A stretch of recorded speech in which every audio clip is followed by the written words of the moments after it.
Hello everyone, সবাই কেমন আছো? আশা করি ভালোই আছো। আমিও ভালো আছি। তো অনেকদিন পর এলাম ভিডিও আবার নিয়ে তোমাদের সঙ্গে। তো এই বৃষ্টির মাঝখানে ওদের একটা আশীর্বাদের আজকে পর্ব ছিল, তার জন্য আমরা বেরিয়ে পড়েছি সকালবেলায় সেজে গুজে, জল টল ঢেলে। সোমবারের দিন ছিল এটা। তো আমার কথা একটু আওয়াজ আসতে পারে, বাবু আছে আমার কাছে তার জন্য।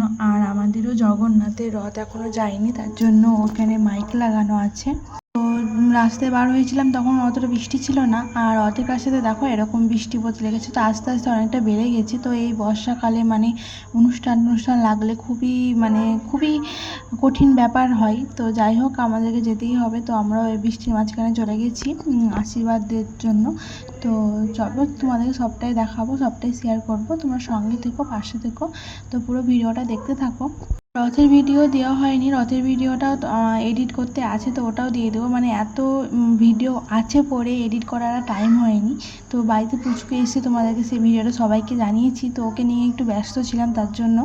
যাই হোক, আমাদের বাড়ি চলে এসেছি, খাওয়া দাওয়া টিফিন সব কমপ্লিট করার পর আশীর্বাদের জন্য। আর এই দেখো বাবু বসে আছে তো ওর পিসোর কাছে। তো চলো আশীর্বাদ করে দিচ্ছে ওর বাবা প্রথমে। আর লাইটটা এত কম, লাইনটাও চলে গেছিলো, তার জন্য লাইটটা কম হয়ে গেছিলো, তার জন্য অত অন্ধকার আসছে। তো যাই হোক, আমরা খাওয়া দাওয়া করে আশীর্বাদ করে খাওয়া দাওয়া করে আবার বেরিয়ে পড়েছি বাড়ির উদ্দেশ্যে বিকালবেলা। তো তারপরেও আবার বৃষ্টি পড়েছিল রাস্তায়। তো খুবই সুন্দর লাগছিলো, ওয়েদারটাও খুব দারুণ লাগছিলো বৃষ্টির মাঝখানে গাড়িতে করে আসার ওয়েদারটা। রাস্তাটাও খুব সাংঘাতিক সুন্দর ছিল। তো